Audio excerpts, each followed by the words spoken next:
Om Swastiastu, Bapak Ibu dosen. Perkenalkan, nama saya Putu Audi Akbar Nugraha dengan NPM 202162121166. Saya dari kelas 4. Sekarang saya akan mempresentasikan tentang analisis jelajah karya arsitektur dunia dan Indonesia bersatu unsur dan faktor arsitektur.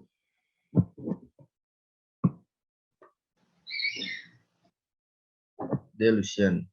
Delusion didirikan oleh 4 lulusan jurusan arsitektur Universitas Bina Nusantara, Jakarta, yaitu Muhammad Ega, Hesbi Riyandi, Sunjaya Askaria, dan Fahmi Desrizal Mahdi. Lebih dari sekedar konsultan arsitektur, kini Delusion menjadi grup koperasi bernama Delusion Enterprise, dan Sanjaya Askaria fokus mengurus anak-anak perusahaan. Grup ini membawahi 4 perusahaan, yakni PT Desain Revolusi Indonesia atau Delusion, lalu PT Konstruksi Revolusi Indonesia atau CRI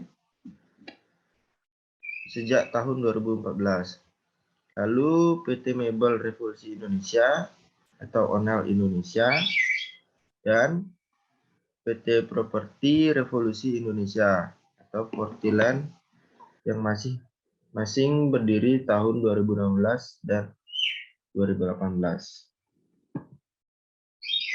Selanjutnya, The Twins.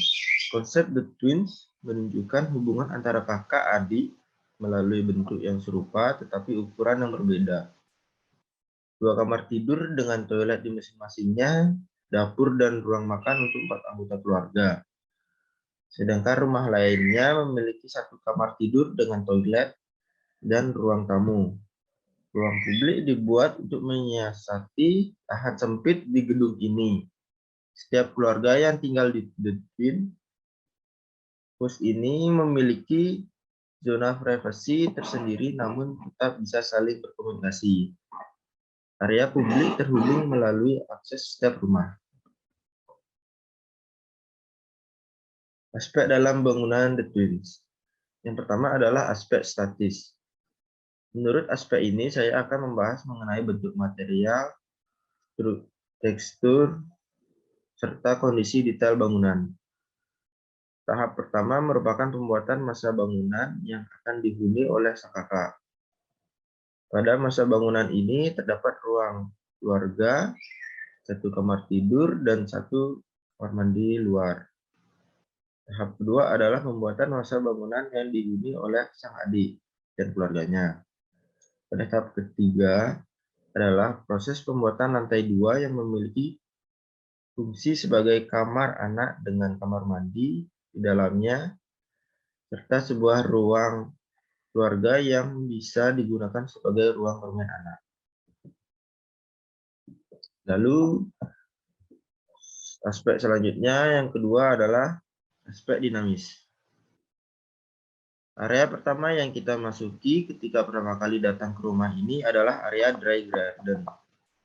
Area ini berfungsi sebagai area resapan dan area bersantai untuk penguin karena di area ini terdapat kursi. Setelah dari area dry garden untuk masuk ke dalam rumahnya, kita bisa melalui sela antara 2 bangunan yang tercipta. Untuk masa bangunan 1 yang dihuni oleh sang kakak, terdapat ruang keluarga, 1 kamar tidur, serta 1 kamar mandi luar.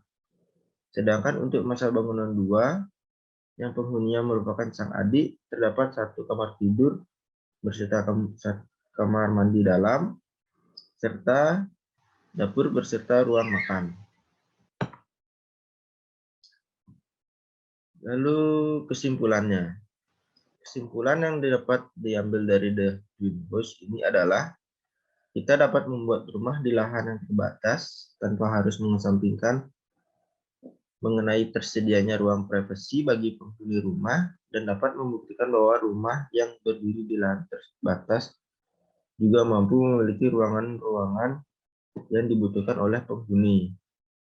Penggunaan bahan material tertentu dan pemilihan warna yang tepat juga dapat mengakibatkan terciptanya kesan luas pada ruangan pada yang ada.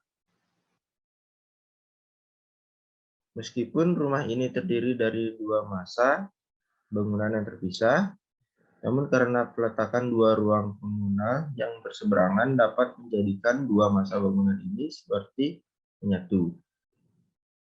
Baik, sekian dan terima kasih. Om Santi Santi Santi Om.